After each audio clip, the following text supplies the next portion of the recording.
Père, nous te remercions pour la parole. Tu es juste si merveilleux pour nous. Nous aimons ta parole et nous l'approchons avec révérence. Et nous nous attendons à ce que la parole produise la guérison dans nos vies, au nom de Jésus. Amen. J'ai écrit un livre intitulé « La splendeur au lieu des cendres » en 1994. J'ai écrit ce livre.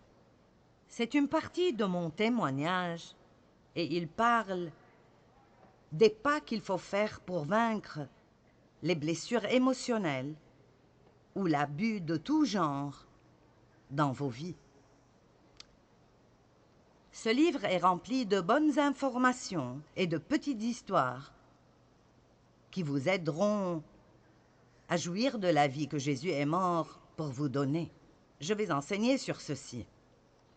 Dans Ésaïe 61, versets 1 à 3, ce sont des versets qui m'ont aidé à traverser plusieurs des premières années de mon cheminement déroutant avec Dieu.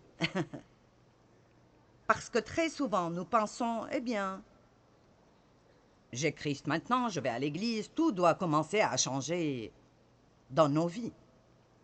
Mais ça n'arrive pas toujours de cette façon.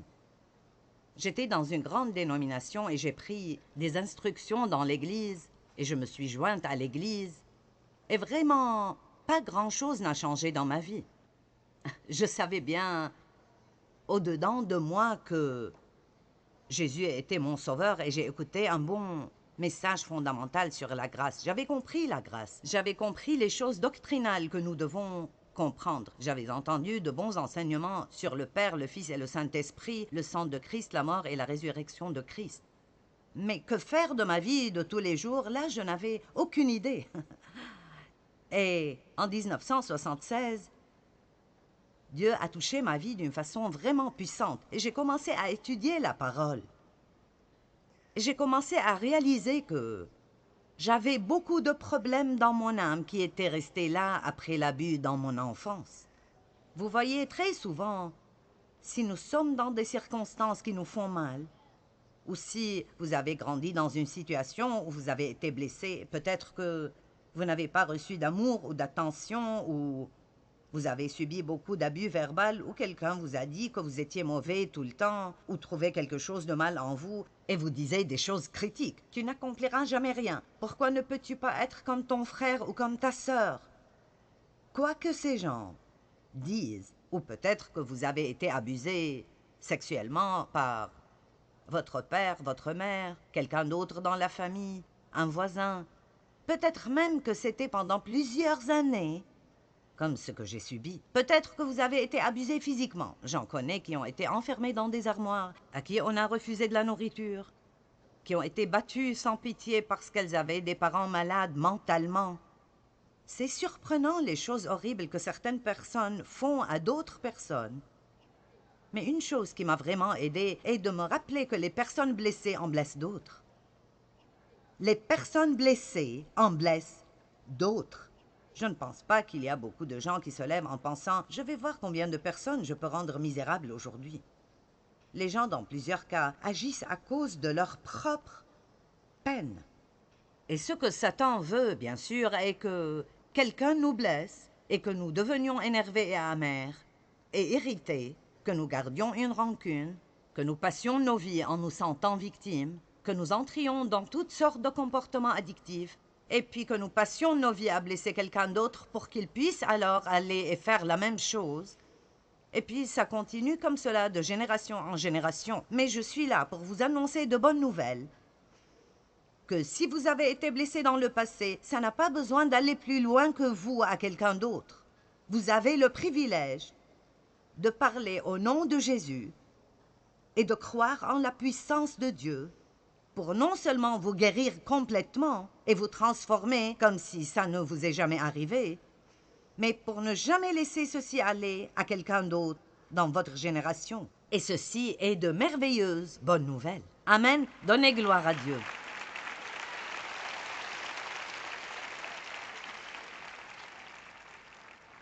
Dans ces premières années, j'avais si désespérément besoin de croire les promesses de Dieu, comme j'essayais d'étudier ceci et de le faire dans ma vie. Si vous avez été profondément blessé et vous avez une grande foire dans votre âme, votre pensée va mal, vos émotions vont mal, vous ne savez pas comment prendre les bonnes décisions, peut-être que vous voulez prendre le contrôle de tout ou peut-être que vous ne voulez pas prendre de vrais choix. En quelque sorte, vous errez dans la vie et vous attendez de voir ce qui va se passer jour après jour. Ça prendra du temps et de la diligence et de l'étude et de la prière pour arriver à cette guérison qui vous appartient en vertu du sang de Christ. Ce que nous avons légalement comme un cadeau de Dieu, nous devons apprendre à l'appliquer et l'expérimenter dans notre vie de tous les jours. Et parfois, les gens sont confus parce qu'ils disent « Mais tu as dit que Jésus m'a libéré, eh bien pourquoi ne suis-je pas libre? Tu as dit que je suis guéri par les blessures de Jésus, alors pourquoi suis-je toujours dans cet état? Tu as dit qu'il me donnerait la beauté contre les cendres, mais pourquoi ma vie s'écroule toujours ainsi? Parce que toutes ces choses sont... Elles appartiennent à chacun d'entre nous. Chaque personne qui regarde à la télé, vous avez été blessé, quelqu'un vous a abusé, vous avez été abandonné et vous avez été trahi. Vous avez eu des camarades dans vos vies qui se sont moqués de vous, vous avez été rejeté, quoi que ce soit. Vous êtes émotionnellement blessé maintenant. Vous êtes ce que j'appellerais une personne au cœur brisé. La bonne nouvelle est que Jésus vous a déjà libéré. Il vous a déjà libéré. Maintenant, une partie de mon devoir en tant qu'enseignante est de vous apprendre comment sortir de ces prisons qui ont déjà les portes ouvertes, de vous apprendre à voir ce qui vous appartient et à le croire assez pour tendre les mains et commencer à l'appliquer dans vos vies. C'est une merveilleuse aventure, absolument incroyable. Combien d'entre vous avez compris ce que je viens de dire? Au moins jusqu'à un certain point. D'accord. Et ça aide de comprendre ceci, car alors, vous ne vous demanderez pas « Eh bien, si je suis sauvé, quel est mon problème ?» Eh bien, c'est peut-être que vous n'avez pas encore renouvelé votre pensée. J'étais sauvée, mais ma pensée était une décharge d'ordures. Je ne savais pas comment penser.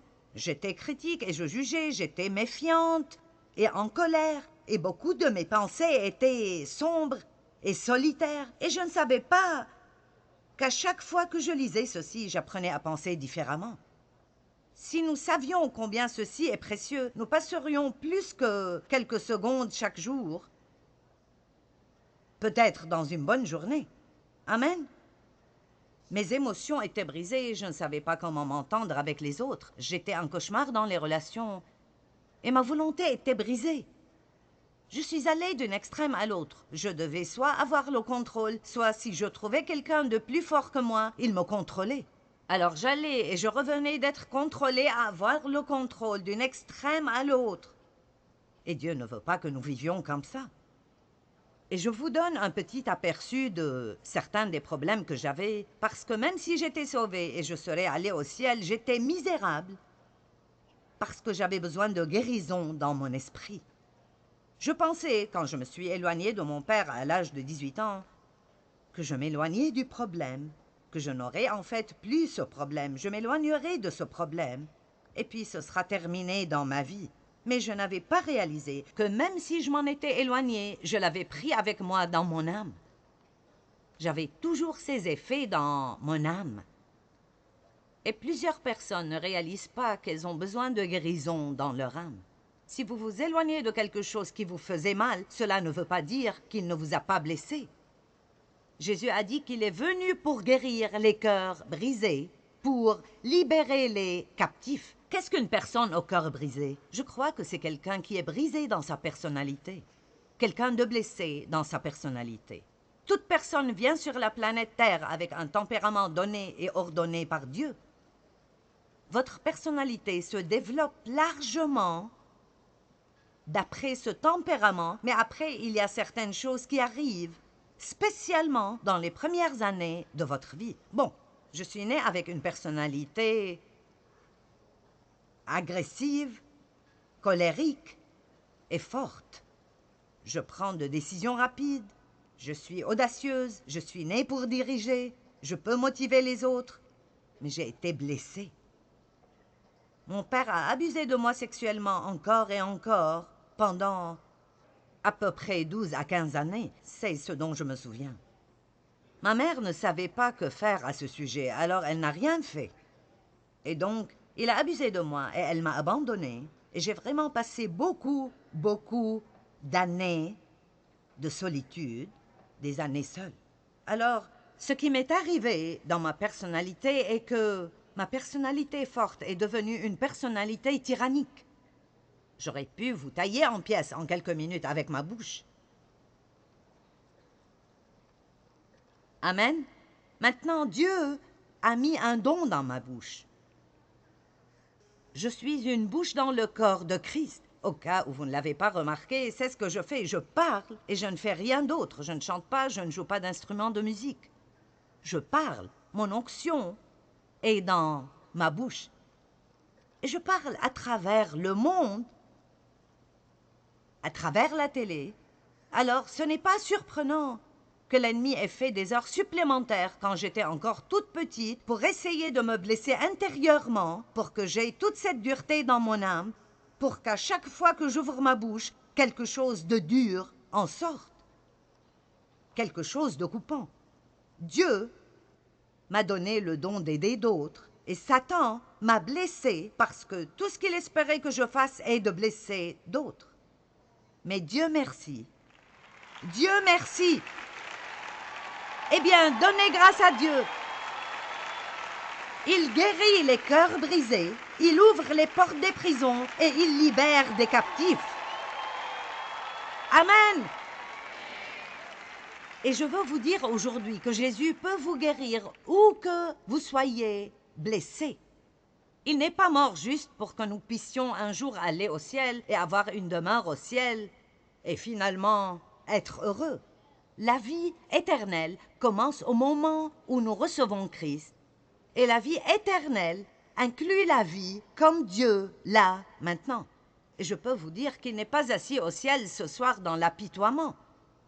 Il n'est pas plein d'amertume et de ressentiment. Il n'est pas déprimé, il n'est pas découragé, il n'est pas abattu, déçu ou désespéré.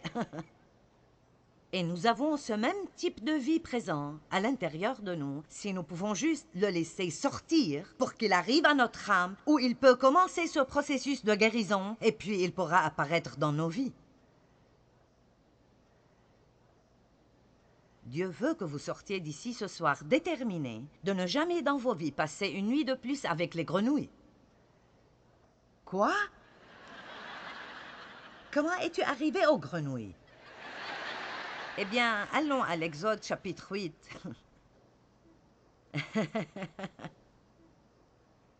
Exode 8.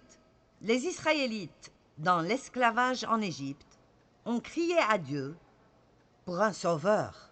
Moïse, qui était un type de Christ, leur a été envoyé. Pharaon, qui représente le diable, ne voulait pas les laisser partir. Alors, Dieu a envoyé des plaies, l'une après l'autre, et a dit « Tu auras une vie misérable jusqu'à ce que tu laisses mon peuple partir. » Eh bien, l'une de ces plaies était les grenouilles. Maintenant, chapitre 8, verset 1, Moïse dit à Pharaon « Ainsi parle l'Éternel, laisse aller mon peuple afin qu'il me serve. » Et ce soir, vous et moi, nous allons annoncer au diable « Laisse aller le peuple de Dieu afin qu'il puisse servir Dieu. » Amen. Je serai le porte-parole de Dieu ce soir, et je dirai, ainsi parle l'Éternel, laisse aller mon peuple. Amen. Si tu refuses de le laisser aller, je vais frapper par des grenouilles toute l'étendue de ton pays. Le fleuve fourmillera de grenouilles. Elles monteront et elles entreront dans ta maison, dans ta chambre à coucher, et dans ton lit, dans la maison de tes serviteurs et dans celle de ton peuple, dans tes fours et dans tes pétrins. Dieu peint une image ici. Des grenouilles partout. Vous savez, si vous avez de la misère dans votre vie, elle est partout où vous allez. Des grenouilles d'apitoiement, des grenouilles de colère, des grenouilles d'amertume, des grenouilles de haine. Allez, vous me suivez? Quand pardonnerez-vous aux gens qui vous ont blessé? Quand arrêterez-vous de dire « c'est trop dur, c'est vraiment trop, ce n'est pas juste » Maintenant. Maintenant. Ceci est le jour que l'Éternel a fait. Vivons-le dans la joie et l'allégresse.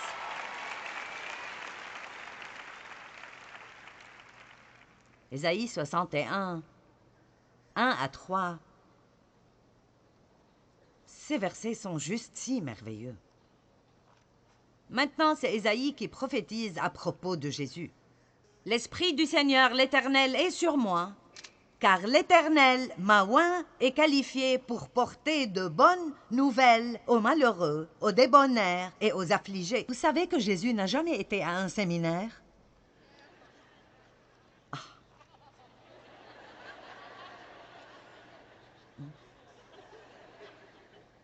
Moi non plus. Et j'ai déclaré la même chose que Jésus a déclaré. Je suis qualifié parce qu'il m'a ointe pour prêcher l'Évangile aux malheureux, aux débonnaires et aux affligés. Maintenant, je n'ai pas dit qu'il n'a pas étudié.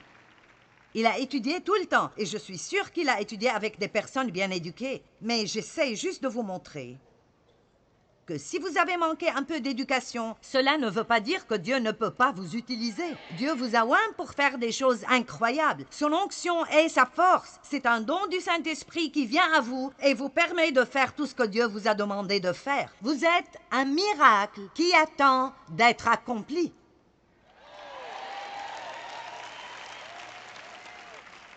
Il m'a envoyé pour porter de bonnes nouvelles aux malheureux et aux affligés. Il m'a envoyé pour guérir ceux qui ont le cœur brisé. Wow! Pour proclamer aux captifs, physiques et spirituels, la liberté et aux prisonniers l'ouverture de la prison et des yeux. Donc, les portes de la prison sont ouvertes.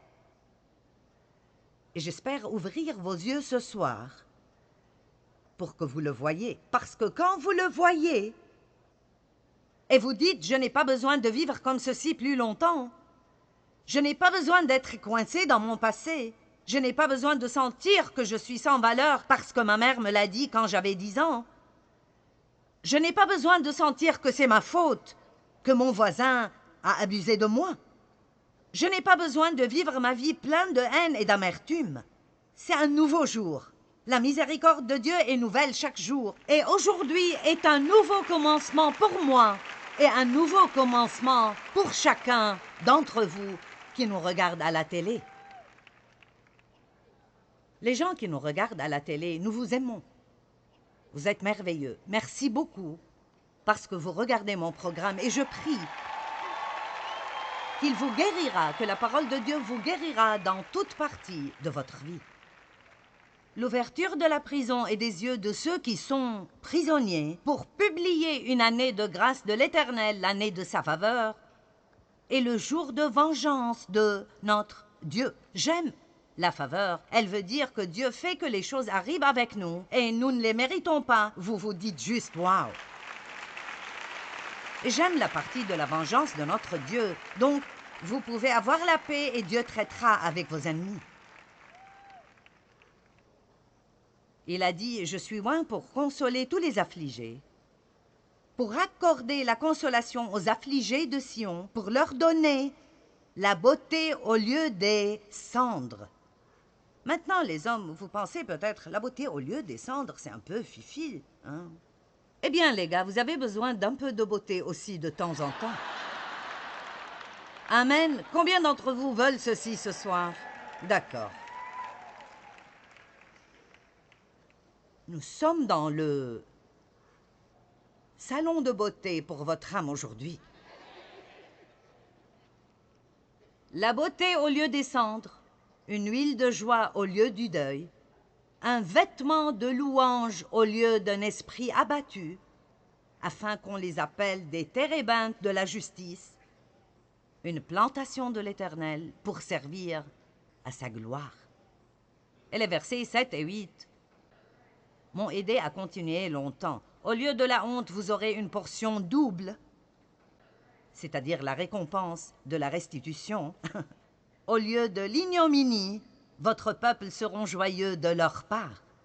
Maintenant, écoutez ceci. Ainsi, dans leur pays, pas quand ils mourront et iront au ciel, mais dans leur pays, ils posséderont le double de ce qu'ils ont abandonné. Et leur joie sera éternelle.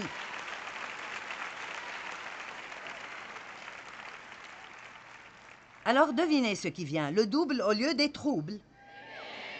Pas le double de vos troubles. Une bénédiction double pour vos troubles passés. Vous dites, y a-t-il quelque chose que je dois faire? Oui, le Saint-Esprit vous donnera des instructions. Il vous dirigera et vous guidera. Le Saint-Esprit est notre conseiller. Et il sait exactement quoi faire et quand pour que nous puissions être réparés sans pour autant nous détruire. La beauté au lieu des cendres, le double au lieu des troubles. Pourquoi? Car moi, l'Éternel, j'aime la justice. J'aime ceci, Dieu est un Dieu de justice. Savez-vous ce que ça veut dire que Dieu est un Dieu de justice? Ça veut dire qu'il réparera tout le mal qui a été fait. C'est magnifique, n'est-ce pas magnifique? Maintenant, si vous êtes malheureux, débonnaire ou affligé, si vous êtes blessé ou perdu, si vous avez été abîmé, si vous avez gâché votre vie, vous n'avez pas besoin de vous retirer parce que vous êtes exactement la personne pour laquelle Jésus est venu. Il est venu pour ceux qui sont malades, pas pour ceux qui sont bien portants. Vous savez, il y a plusieurs types d'abus. Il y a l'abus sexuel, l'abus verbal, l'abus mental. Il y a même l'abus spirituel. Certaines personnes sont sous des leaders spirituels qui sont abusifs. Il y a des abus de tout genre. L'abus émotionnel, il y a l'abus verbal, des paroles qui nous sont dites et qui sont destructives. La mort et la vie sont au pouvoir de la langue. Combien d'entre vous ont expérimenté plus qu'il ne faut d'abus verbal dans votre vie? C'est juste comme beaucoup trop de gens. Le diable est vivant et se porte bien sur la planète Terre. Mais je vous dirai que quelqu'un d'autre a quelque chose à vous dire. C'est votre Père céleste.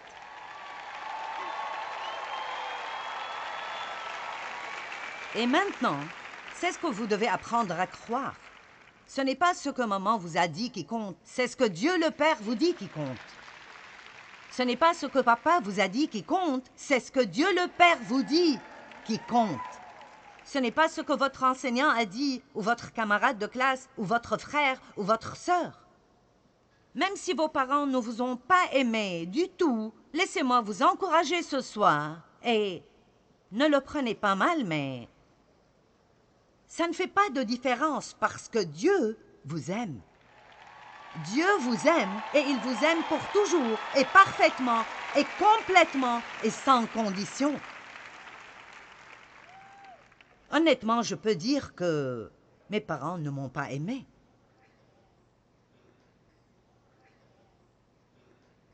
Je veux dire, ma mère m'aimait, mais vous savez, vous n'aimez pas vraiment un enfant si vous l'abandonnez dans une situation comme celle-ci.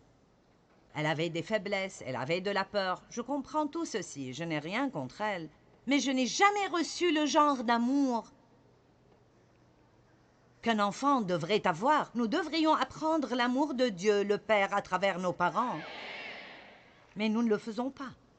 Mais ce n'est pas trop tard pour vous de commencer maintenant. Même si vous avez 75 ans, vous pouvez commencer ce soir. Recevoir l'amour de Dieu. L'amour de Dieu est ce qui guérit notre âme blessée. Je vous montrerai un verset, Éphésiens 3,16, que je veux que vous commenciez à prier sur votre vie tous les jours. Éphésiens 3,16, je prie ce verset presque chaque matin. Vous savez, quand vous commencez à croire la parole de Dieu et à la dire de votre propre bouche, vous commencez à prier cette parole devant Dieu. Il doit, sur son honneur, accomplir ses propres promesses si vous les croyez. Amen.